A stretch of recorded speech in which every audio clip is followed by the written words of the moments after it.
Two teenagers go out to celebrate a birthday. They got lost and never reached their final destination. What started as a celebration ended up in tragedy. Tracie, Hawlett, and Beasley were murdered. Hello everybody and welcome back to my channel where we talk about real crimes and real people. This is the murder of Tracie Hawlett and Beasley. Wanna know what happened? Let's get started. Dothan, July 31st, 1999. Two high school girls from Northview High School, Tracie Hawlett and Beasley, were going out that night. It was JB's birthday and they had plans with their friends. A party near Midland City and Headland. The two friends left Dothan in JB's 1993 black Mazda 929. It was supposed to be a night of fun, but little did they expect. Tracie and JB got lost on their way and ended up in Ozark. At 11:30 p.m., Tracie and JB stopped at 763 East Broad Street Chevignon Station, where there was a Big Little convenience store there. The store was closed and the girls' plans changed. They didn't want to go to the party anymore. They wanted to go home, but they didn't know how to. At the store, Tracie and JB encountered a woman and her daughter, and they asked them directions for the US Highway 231. The girls found a payphone and Tracie called her mother Carol and told her they had got lost in Ozark. They were going home. "Mom, I love you. Be there soon." She never did. Tracie and JB got into the black Mazda and they pulled out of the parking lot and turned right towards the highway. The next morning, Carol, Tracie's mother, got up and went to Tracie's room. She wasn't there, and the bed was untouched. Carol reported Tracie missing, and the police started searching for both girls. One witness came forward, Marilyn Merritt. Marilyn was a woman whom Tracie and JB asked directions to return home. Marilyn told authorities the girls looked fine, clean, nothing seemed odd, and the car looked spotless. Shortly after the girls were reporting missing, the Ozark police found the black Mazda, which belonged to JB, parked on Herring Avenue. The girls were nowhere to be seen. Initially, authorities checked the black Mazda, searching for traces that would lead Tracie and JB and find out what had happened. The trunk was locked. They couldn't open it. Initially, the driver's window was rolled down. The doors were unlocked. Inside the car, they found JB's driver's license on the dashboard. The car was almost out of gas, which was odd. JB had filled the tank the day before. They looked around and found Tracie and JB's purses in the car, but the keys were missing. The car was also muddy. One question remained. Where were Tracie and JB? Hours passed after they found the car. Tracie and JB didn't show up. They couldn't find them nearby. Were they kidnapped? Dothan sent an investigator to the scene. His mission was to find out what had happened to Tracie and JB. He planned to tow the black Mazda back to Dothan. There, they would be able to investigate further and try to collect as much evidence which would allow them to track down Tracie and JB's whereabouts. And while the detective waited for the tow truck, something shocking happened. Goosebumps all over people's bodies. The detective found out a way to open the trunk of the black Mazda. He wasn't prepared for what he found inside. Inside the trunk were the bodies of Tracie Hawlett and JB Beasley. The two had been shot in the head. Execution. Tracie had her pants below the knees. She was dressed. She had a scratch on her arm, briar thorns on her pants. Her shoes were covered in mud, and there was a shell casing on her leg. JB was shot in the cheek. She had muddy shoes and her pants were below the knees. This was terrible news for Tracie and JB's families. Their lives changed forever. Police started investigations to find out who had killed Tracie and JB. Was it a robbery gone wrong? Maybe, but they found their purses, jewelry, money, credit cards, JB's keychain. If this had been a robbery, these items weren't going to be found inside the car. An autopsy was performed, and it revealed the girls weren't assaulted. There were no drugs or alcohol in their system, but they did find traces of semen on JB's bras and panties and her skin. After processing the black Mazda for evidence, they found an unknown fingerprint on the lid of the trunk. Authorities also came to the conclusion Tracie and JB weren't killed where they were found. The clock started ticking. Who killed Tracie and JB? Several suspects came into police's radar,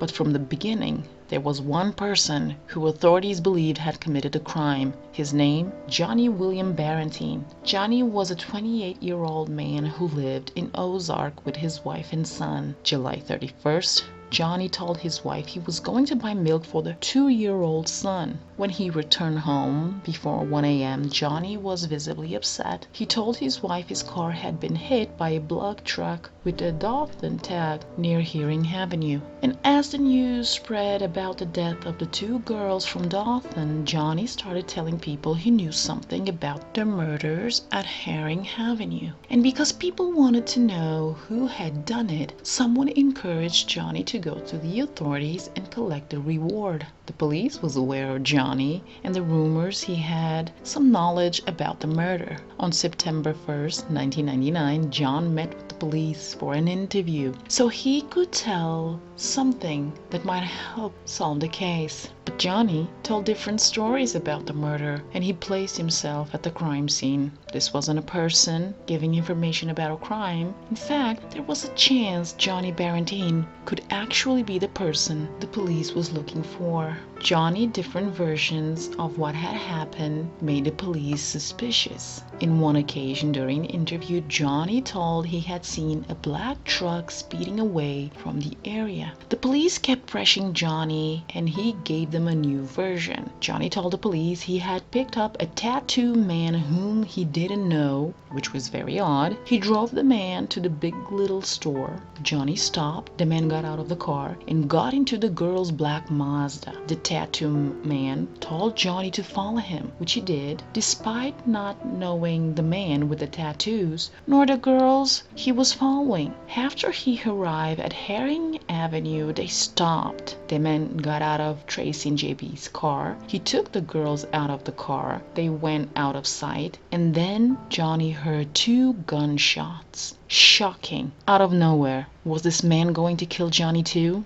Johnny stayed there, and when the man appeared, the 2 drove away. Johnny changed his version by stating the man was actually his neighbor. Then Johnny gave the name of a man the police that they already had ruled out. Given Johnny's inconsistencies, the police were convinced Johnny was a killer. However, during his interview, Johnny never mentioned about any sexual contact despite semen having been found on JB in JB's clothing. Johnny became a suspect because he said during interview he was there and he had seen things unfold. Johnny was also able to describe the girl's clothing and the items consisted of the crime scene. Was he the killer or an idiot trying to collect money? The police ruled out the neighbor because he had an alibi and his DNA didn't match. Johnny was arrested and charged with capital murder. He was shocked. He never expected becoming a suspect when everything he wanted was to help the police find who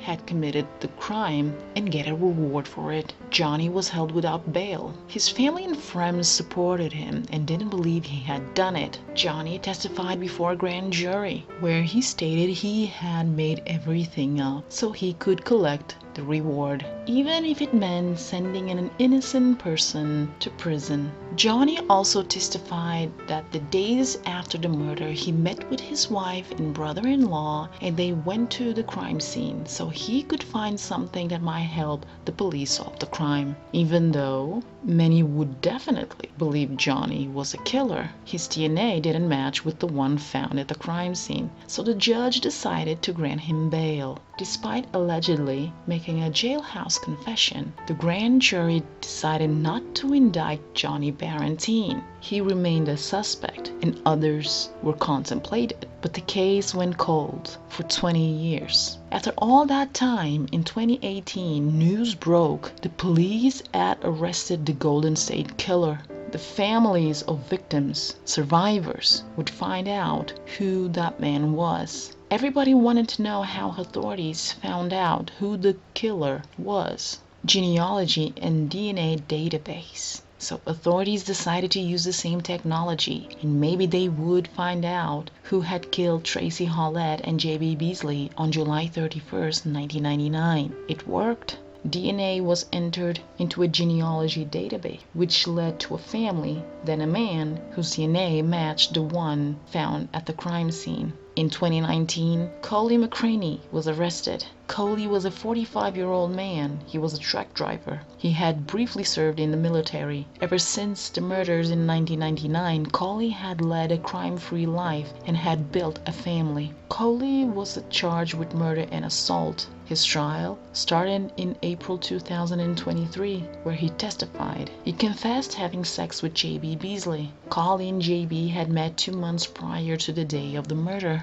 They had planned to meet at Ozark gas station at 10 p.m. on July 31st, 1999. J.B. was late, so Coley went to his mother's house, where he waited for J.B.'s phone call, which he never did. Coley then left at 11:30 p.m. and while he was driving, his car broke down at the same gas station where Tracie and JB were. When he saw them, they were by a payphone. Coley talked to JB. He got into the girl's black Mazda and gave the girls instructions to Highway 231. They stopped at another gas station where Coley's semi-truck was parked. That's where Coley and JB had sex, and that's how his DNA was on her. Then Tracie and JB drove Coley home and went on separate ways.